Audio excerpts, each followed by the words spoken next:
Hey, welcome to this week's episode of Library Picker. Last week's episode for LitFest was really long. We're going to try to shorten this one up for you by about 20 minutes. Let's start in our drama and comedy section, and on the middle shelf here we've got a few new titles. We're going to focus on the one with the yellow cover. It's called How LAMAR'S Bad Prank Won a BUBBA-Sized Trophy. Now that's a long kind of weird name, but this is supposed to be a great book. I don't have a video for this one, but we'll pull up the author's website. It's about a kid who really loves bowling, but he's not too lucky with the ladies. He's got a brother who's a little bit of a bully, he's a basketball star, and he's got a friend who gets into a little bit of trouble who convinces him that it's a good idea to hustle people in the bowling alley in order to get a lot of cash and impress the ladies. So he does that, he pulls some pranks, makes some big mistakes and messes up a few people's lives. So part of this book is drama, part of this book is comedy, but it gets really great reviews. Let's move on. We're going to spin around and head to our, let's go to our science fiction and fantasy section. And on the bottom shelf here, we've got two copies of this next book. It's called Entwined. Now you guys heard enough from me last week, so let's just watch part of the trailer for this one.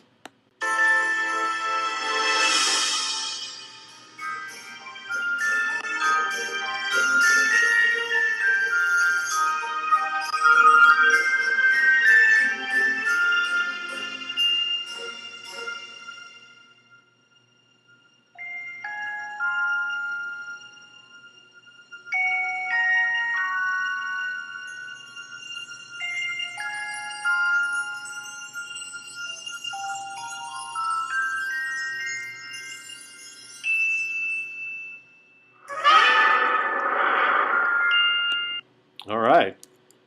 Looks good. It is in our science fiction and fantasy section. Two copies. Let's spin around. We've got Mr. Fitz's class in here today.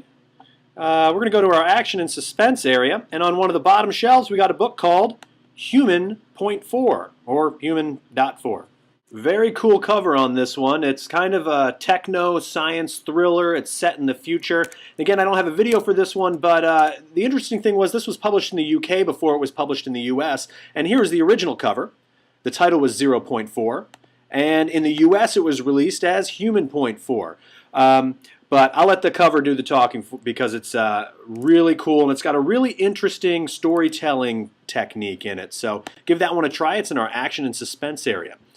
Let's spin around. We're going to head into this back room because we've got a nonfiction title I want to point out to you.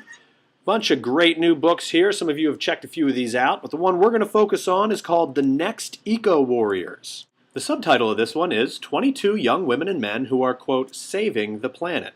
I know a lot of you are involved in sustainability projects right now in your science classes, but whatever your beliefs or politics are when it comes to the environment, this is a great resource if you want to learn about some of the people that are involved in this issue.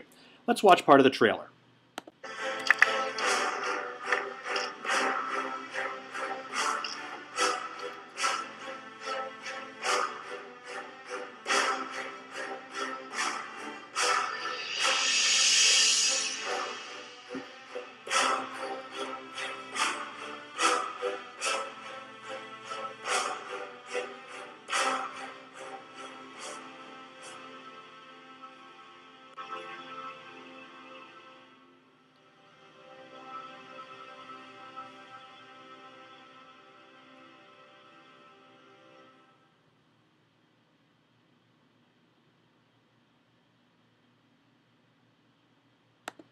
So you're going to find some stuff that you may agree with or disagree with in this book, but it's always good to look at things from another perspective. You know, we have this in our back room in our nonfiction collection, but if we spin around, we've also got a copy of this in our grab-and-go paperback collection.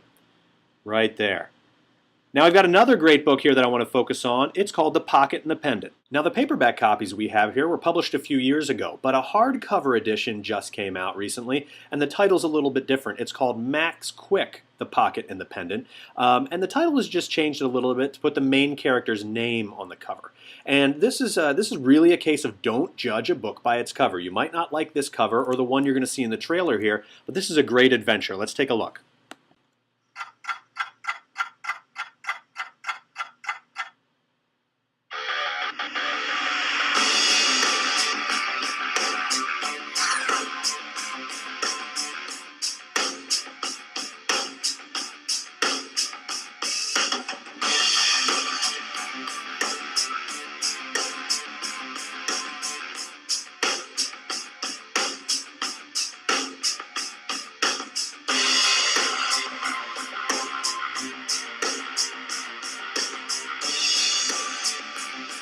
All right, so like I said, you might not like the cover, but if you're into a little bit of ancient history, puzzles, adventure, this would be a great book for you. Grab and go section, we've got a couple copies of it. So that's it for this week's episode of Library Picker. We tried to make it a little bit short to make up for the long one last week. Hope you have a great weekend, and we'll see you next week.